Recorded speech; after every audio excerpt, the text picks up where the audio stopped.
Nous revenons donc vers le mur de Rome, le mur aurélien, qui ceinturait la vieille ville.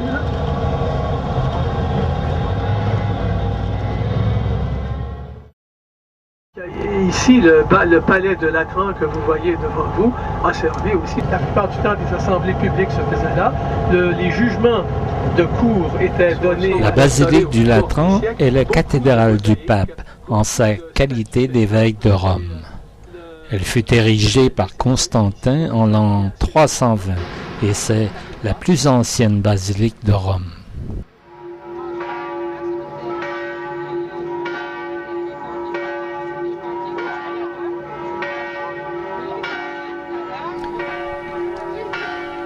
La basilique Saint-Paul hors les murs est une structure du IVe siècle.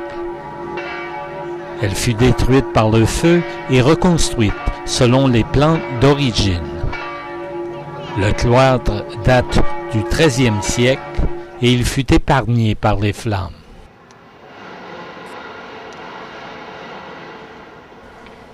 La façade est décorée de mosaïques représentant les prophètes et l'agneau mystique, entouré de 12 agneaux représentant les 12 apôtres.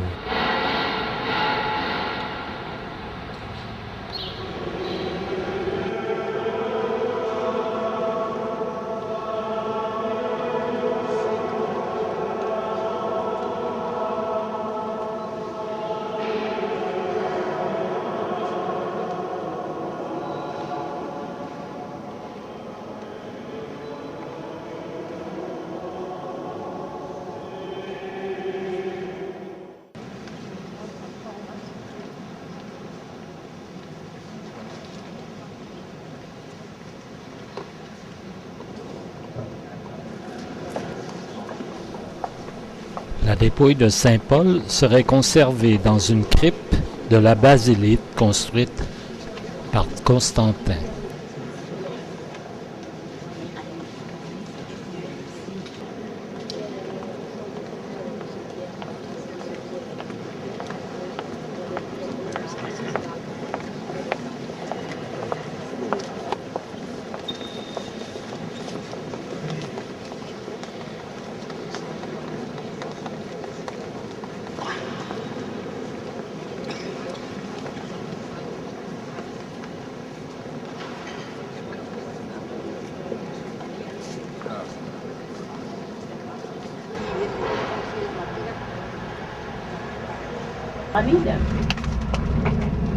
Et à côté de la pyramide, vous verrez à droite une porte connue comme la porte Saint-Paul.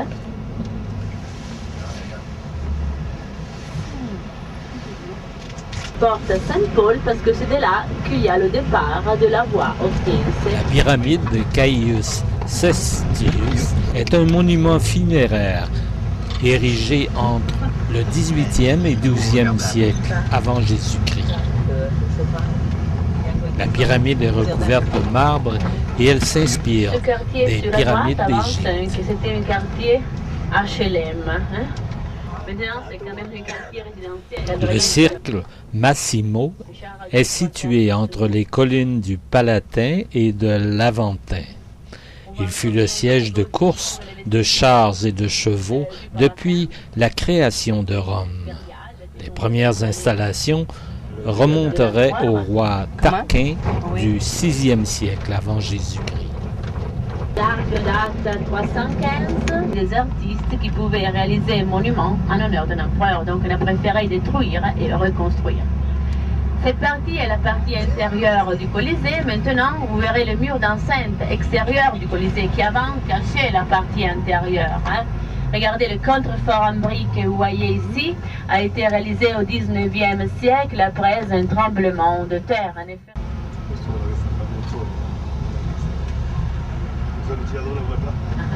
Là, vous voyez les fissures encore dans le mur. Ici à ma droite, tout en bas, vous avez les vestiges d'une des 4 écoles des gladiateurs qu'il y avait à Rome, les Ludus Magnus.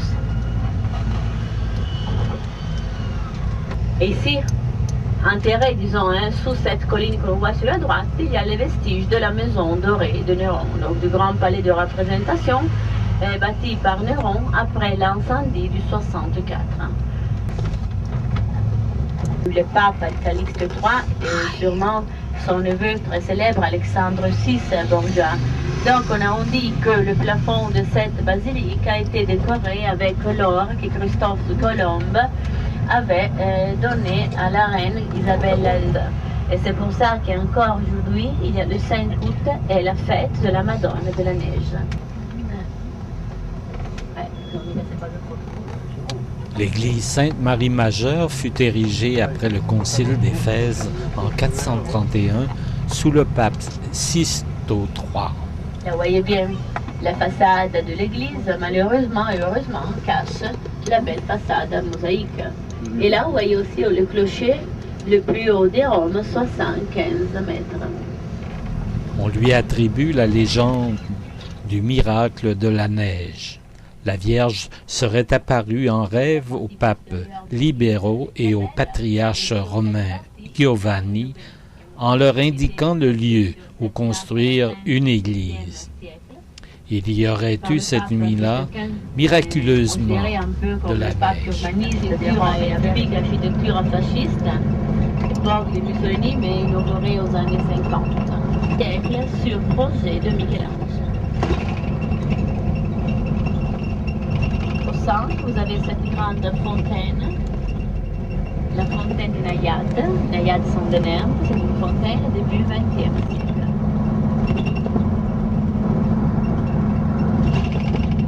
Et sur la droite, vous voyez le plan de l'église, derrière l'intérieur de l'église au frigidarium. Ici, nous avons ceux de Grand Palais, à droite et à gauche, encore une fois de la fin du 19e siècle. Donc, imaginez-vous les dimensions qu'il y avait cette grande place à l'époque de Dioclétien, plus ou moins comme les dimensions des palais que nous voyons aujourd'hui. Beaucoup de bureaux et surtout sur la gauche, un des hôtels plus chers à Rome, Hôtel Excèdre.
À l'origine de la Villa Borghese, une propriété de la famille Borghese depuis 1580.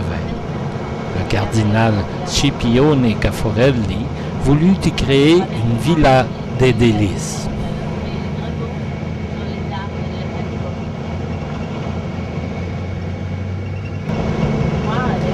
C'est aujourd'hui un parc très fréquenté par les citoyens de la ville. Il est agrémenté de fontaines, de statues et de nombreux animaux.